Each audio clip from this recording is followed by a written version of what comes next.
E for One, Entertainment for One podcast. Thank you for watching. All my new subscribers, thank you. Thank you for subscribing. You already know I appreciate you. I'm Anthony. And if you're thinking about maybe possibly subscribing to this channel, I suggest you subscribe and like the vid. Okay.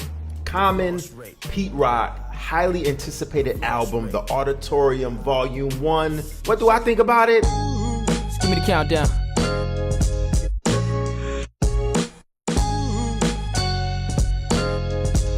A lot has been said about this album. This has been a highly anticipated album, really. It really has. It's been talked about for weeks and months.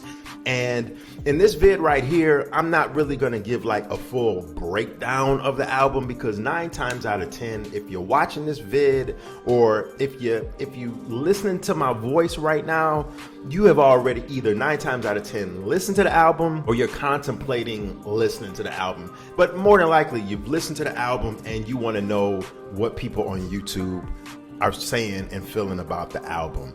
I think it's a very good album. Is this hip hop album of the year? Is this hip hop album of the year? I can't say that, because number one, we still have roughly 6 months left in this year. And there's a lot of hip hop still left to come out this year. We got the LL Cool J Q-Tip album coming out in September.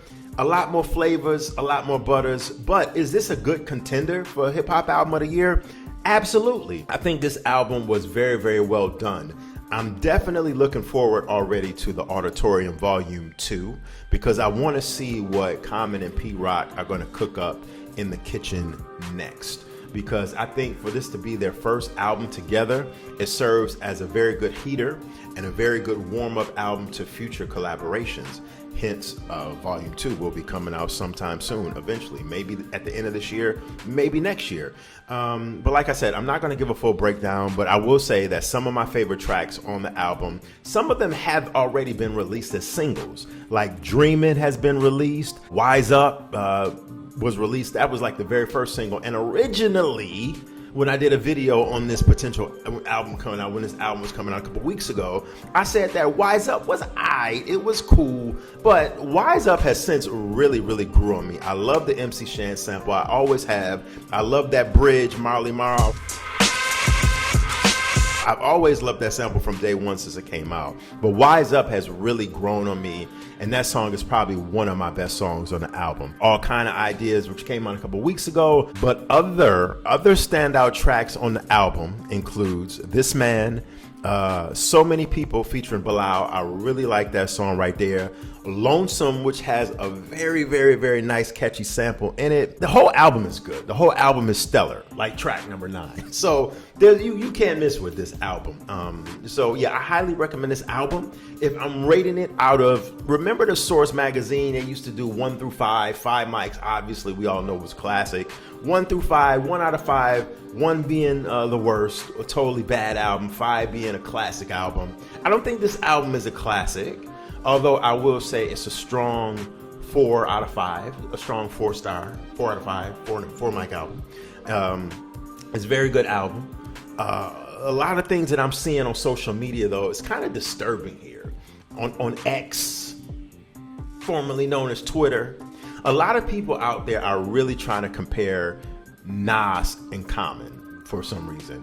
We all know it's probably because Pete Rock was a former collaborator of Nas's on Nas's first album. And if you really think about it, Pete Rock and Nas really don't have a lot of joints. They really don't have a track record like Primo and Nas, to where Pete Rock and Nas did all of these songs over the years. Truthfully, the only song that Pete Rock has ever produced featuring Nas off the top of my head is The World Is Yours. And that song was such a big hit, I think people automatically want to crave and see Nas and Pete Rock do more songs. And then they had another track on the Lost Tapes 2.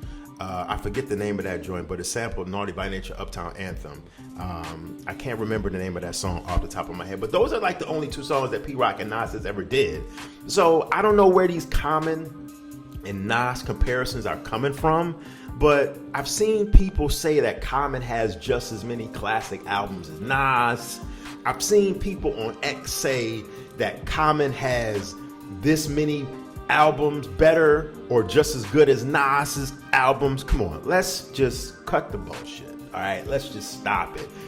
Although Common is a supreme MC, you can definitely compare some of their works, no doubt. You can compare tracks here and there, but to compare a Nas album to a Common album, a Illmatic, or It Was Written, or I Am album, which was, a good album by Nas, but not Nas at his absolute best, or a Stillmatic to some of Common's albums, that's just not being fair. Number one, it's not being fair to Common, because although Common has an amazing body of work, I don't think Common's albums are coming anywhere closer to Nas's top tier albums, so let's just get that out of the way. But let me know, this is something I want to know from y'all in the comment section. What do you think? Light that comment section up. I want to know. Thank you once again for watching the E for One podcast, and until next time, peace.